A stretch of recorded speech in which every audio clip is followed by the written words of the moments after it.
Hello and welcome back to Sacred Vapes, the channel that aims to bring you the views and experiences of products on the market today, brought to you by an average vapor. Now I decided to start a little series this month. I didn't have time beforehand because of the festive period, so I thought I'd start it this week with the whole idea of New Year's resolutions, people wanting to stop smoking and whatnot. I decided what better time to start this. It's going to be the pod series, and I'm starting it off with something really interesting. It's this, the Smoant Karat. Now, this is the second device the Smoant have brought out in the pod system range. They brought out the S8 back in April-May time last year, and it didn't really go anywhere. The market was quite dominated then by the likes of Aspire and Smock.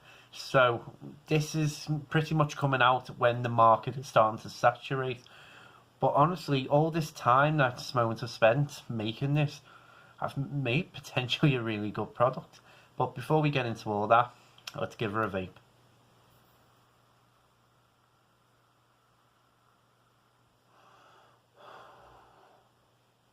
Now, what you get? You get a 370 mAh internal battery device. You get 2 pods in the box. The 1.3 ohm quartz coil. Apparently, I thought I seen a mention ceramic, but apparently it's quartz.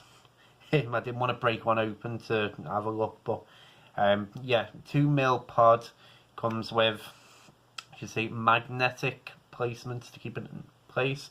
There's your connector for the pod. There's no fire button at all. It's an automatic draw system.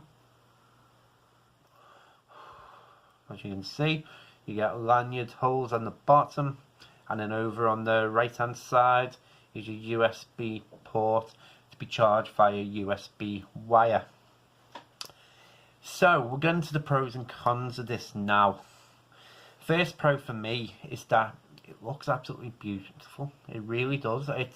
It's kind of like a flat diamond design, as you can see from the slope side. It's almost like a fashion accessory than a pod device. It's really interesting. It comes with a indicator light, which I'll show you.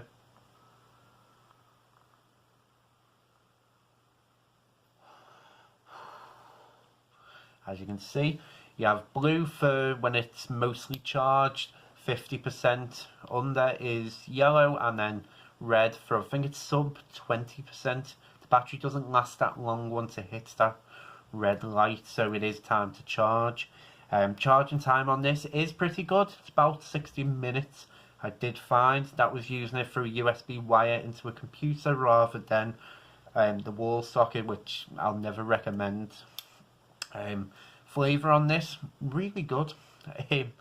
That really surprised me, especially compared to older devices I've tried. As you know, I've not had that much experience with pod devices. It's only the runabout back in November. So this, I mean, I'm using pina colada in it, and I'm definitely getting the coconut come through. I'm definitely getting little subtleties. You're not going to get an extreme flavour profile from a pod device, but if you're using it in simple flavours, fantastic.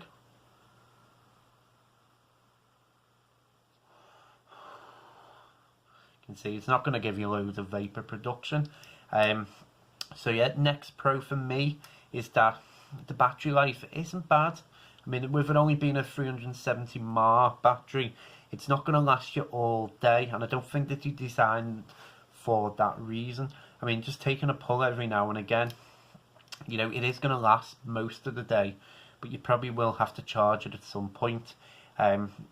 Would I like the bigger battery in there? I mean, obviously not something too big, but maybe to get around about 700. I think that would have been a little bit better. Probably would have given you a whole day's worth of use.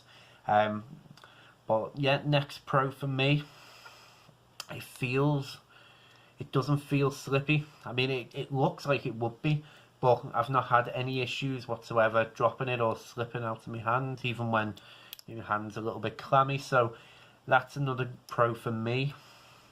Airflow, if you're looking for something like this as a pro, airflow is extremely tight. You're not going to get a big influx of air.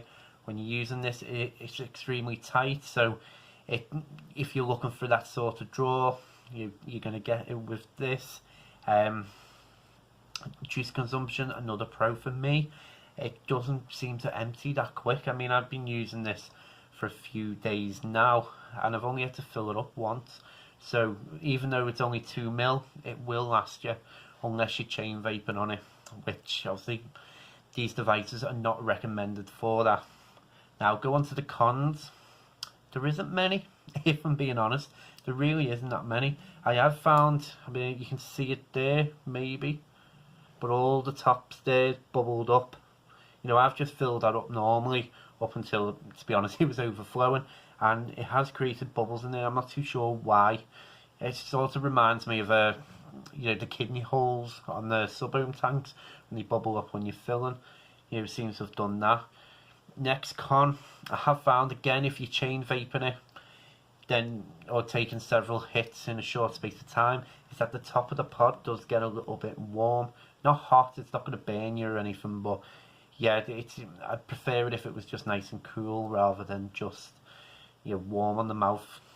Next con, it is a bit of a fingerprint magnet. You know, as you can see, but that's to be expected. Again, if you want something like this to pop design wise, you know, you're gonna get that. If to be honest, if this was plain black, maybe it would have been okay, but I know some of the other colours, like the rainbow, do look absolutely fantastic. Other than that, I mean, I will say the airflow will be a con if you don't want an extremely tight draw, but other than that, there really isn't anything I can say.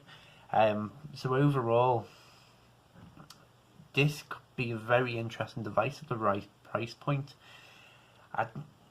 It's one of them hard things to say, because if it's going to come out over £30, maybe £30–35, I'd say it might be a bit expensive. I mean, it's quality, but I think that internal battery isn't big enough to justify that price. But if you're picking this up for about £20–25, and certainly if you're picking it up for somebody who wants to switch from smoking to vaping, or you're looking for something you can just throw in your bag, throw in your pocket, whatever, and you know, just to take a quick pull, then it's not bad. It's actually really good. It really is designed for that tight draw. It's compatible with nicotine salts as well. I think partly that's what they've put in mind with the quartz coil. I'd say can't find anything about that quartz coil. I'm assuming it is actually made out of quartz, but that'd be a bit expensive compared to a bit of metal. But yeah, just overall, if this might be at the right price point, really perfect for somebody starting out. And yeah, you know, it's the fact it doesn't even look like a vaping device will always go in its favour in that regard. But I just wouldn't pay over £30 for it. But overall, yeah, you know, if it looks interesting to you, I'd say pick it up.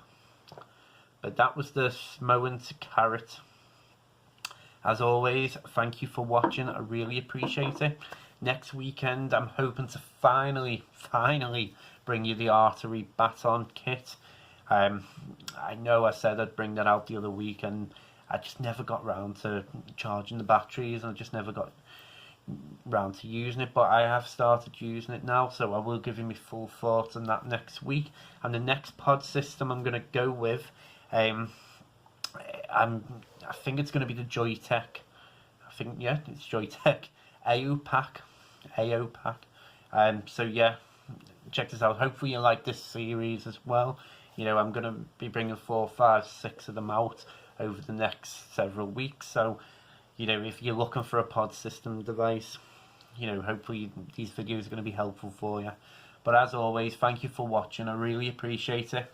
But as I always say, stay safe and keep vaping.